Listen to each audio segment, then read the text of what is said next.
Bismillah ar-Rahman ar-Rahim. Dans cette dernière vidéo, je voudrais vous donner une conclusion de ce cours, le cours programmation mobile, et je vous donnerai aussi quelques conseils. Notre cours contenait deux grandes parties. Réseau informatique sans fil. La deuxième partie, c'est la programmation Java sous Android. Sur le plan théorique, nous avons vu dans la première partie, c'est-à-dire la partie réseau informatique sans fil, sur le plan théorique, nous avons vu quelques définitions. Nous avons vu la notion de réseau filaire Ethernet, réseau sans fil Wi-Fi, et nous avons vu aussi la notion de responsive web design. Sur le plan pratique, c'est-à-dire les TP, nous avons mis en place un réseau sans fil en mode ad hoc. Nous avons mis en place aussi un réseau sans fil en mode infrastructure. Nous avons installé un shell terminal sur notre appareil Android. Nous avons mis en place une application web accessible à partir de notre appareil Android.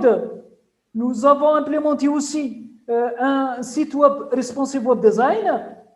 Et nous avons enfin, bien sûr dans la première partie, nous avons mis en place une application web dynamique accessible bien sûr à partir de notre appareil mobile.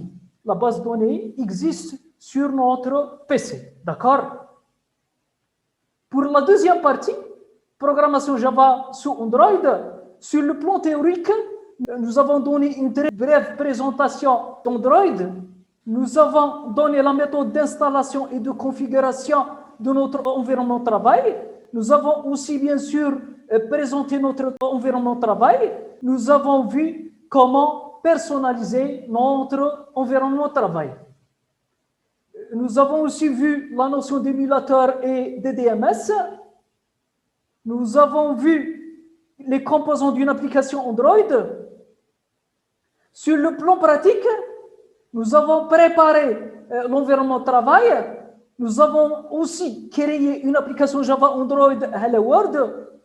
Nous avons vu comment modifier les ressources au niveau des fichiers strings.xml, là où on peut modifier ou bien ajouter des chaînes de caractères, et comment manipuler notre écran main.xml. D'accord?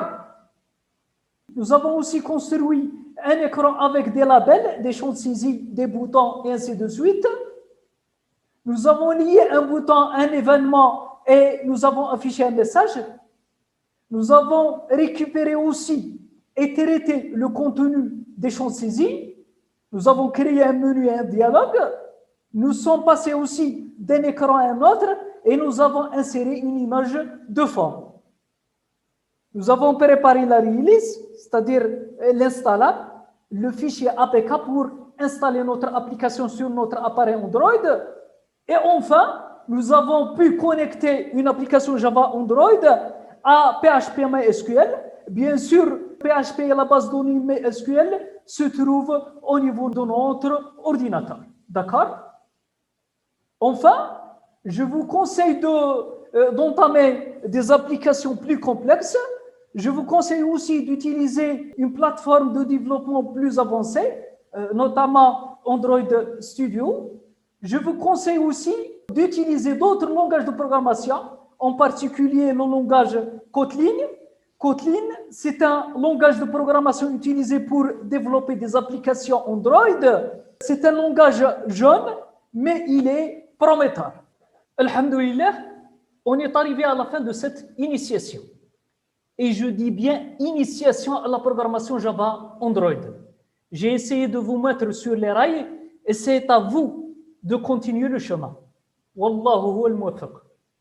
Salam.